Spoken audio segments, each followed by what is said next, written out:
আসসালামু আলাইকুম প্রিয় ডিগ্রি তৃতীয় বর্ষের শিক্ষার্থীরা, রকিবুল 24 পাবলিকেশনে তোমাদেরকে স্বাগত। আজকে আমি তোমাদেরকে ভূগোল ও পরিবেশ ষষ্ঠ পত্রের শর্টকাট সাজেশন দিয়ে দিব, যে পরীক্ষাটি অনুষ্ঠিত হবে 3 জুলাই 2026। ইনশাআল্লাহ আমার সাজেশন থেকে তোমরা 100% কমন পাবা। ক খ গ বিভাগের শর্টকাট সাজেশন রাকিব স্যারের 8 বছরের অভিজ্ঞতার আলোকে। প্রিয় শিক্ষার্থীরা, স্ক্রিনের মধ্যে তোমরা রাকিব স্যারকে দেখতে পাচ্ছ। আমি তোমাদের রাকিব স্যার, রকিবুল 24 পাবলিকেশনের প্রকাশিত বইসমূহ স্ক্রিনের মধ্যে দেখতে পাচ্ছ। যারা যারা নিতে চাও তারা এই নম্বরে দ্রুত হোয়াটসঅ্যাপে এসএমএস করো। প্রথমে খ বিভাগের সাজেশন 1 নম্বরটি দেখো, গ্রামীণ হাট ও বাজার অথবা হাট ও বাজারের মধ্যে পার্থক্য দেখাও। হাট আর বাজার কিন্তু আলাদা বিষয়।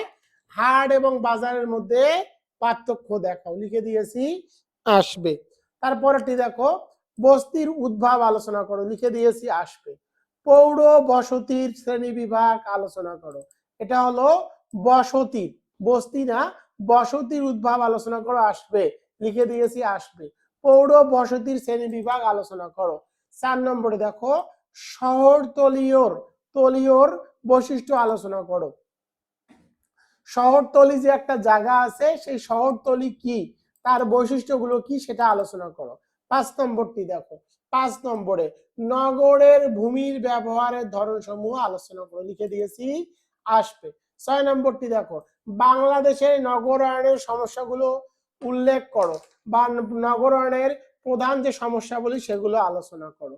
বাংলাদেশের নগর সমূহের প্রধান সমস্যা সমূহ উল্লেখ করো।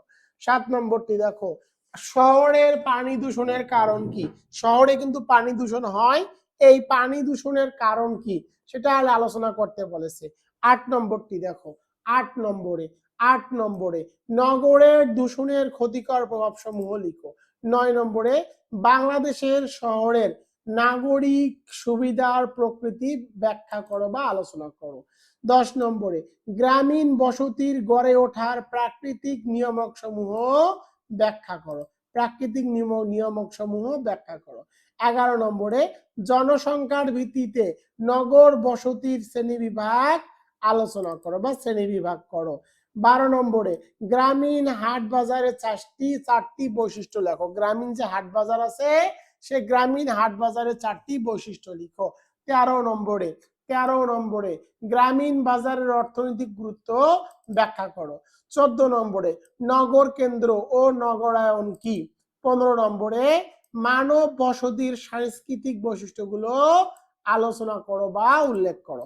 তোমাদের জন্য সুপার শর্টকাট সাজেশন 1, 2, 3, 4, 5, 6, 7 থেকে ইনশাল্লাহ তোমরা 3টি প্রশ্ন কমন পাবা।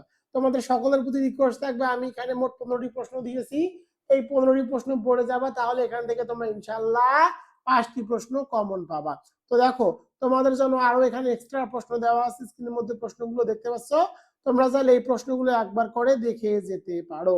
এবার চলে যাব গ বিভাগের সাজেশন। তো দেখো, 1 নম্বরে মানব বসতি ভূগোল অধ্যয়নের দৃষ্টিভঙ্গি সমূহ আলোচনা করো, লিখে দিয়েছি আসবে। 2 নম্বরটি দেখো, আর্নেস্ট উইলিয়াম বার্জেস এর সমকেন্দ্রিক বলয় তত্ত্বটি বিশ্লেষণ করো বা সমালোচনা সহ আলোচনা করো। 3 নম্বরটি দেখো, ঢাকা শহরের বায়ু দূষণের কারণ ও প্রতিরোধের উপায় আলোচনা করো, যেটাই প্রতিরোধ সেটাই কিন্তু প্রতিকার। 4 নম্বরটি দেখো, গ্রামীণ এলাকার উন্নয়নে বাজারের ভূমিকা আলোচনা করো বা গ্রামীণ উন্নয়নে গ্রামীণ হাটের ভূমিকা ব্যাখ্যা করো।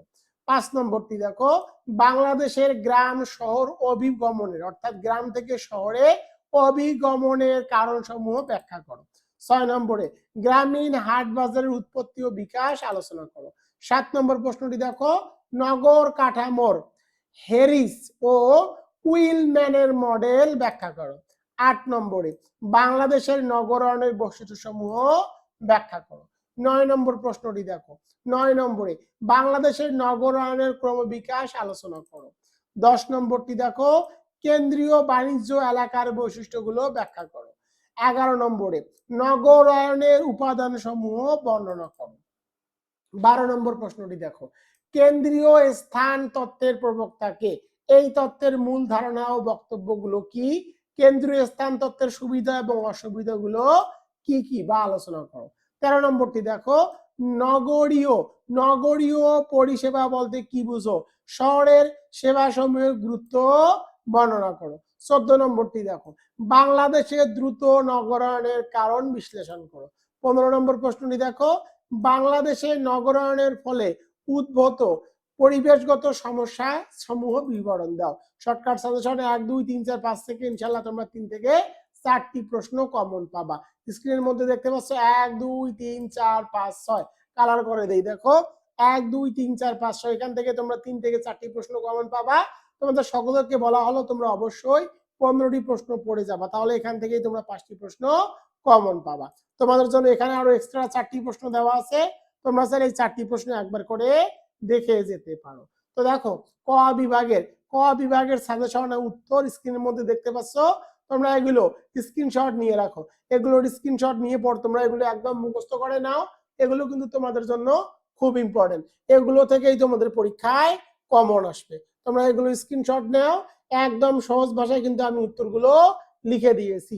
তোমাদের বইয়ে এত সহজভাবে উত্তরগুলো দেওয়া নেই এবং উত্তরগুলো একদম নির্ভুলভাবে তৈরি করেছি।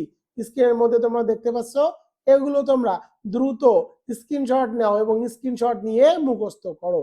আর প্রিয় শিক্ষার্থীরা, তোমরা কে কোন কলেজ থেকে আমার ভিডিওগুলো দেখতেছো অবশ্যই কমেন্ট করে জানাও।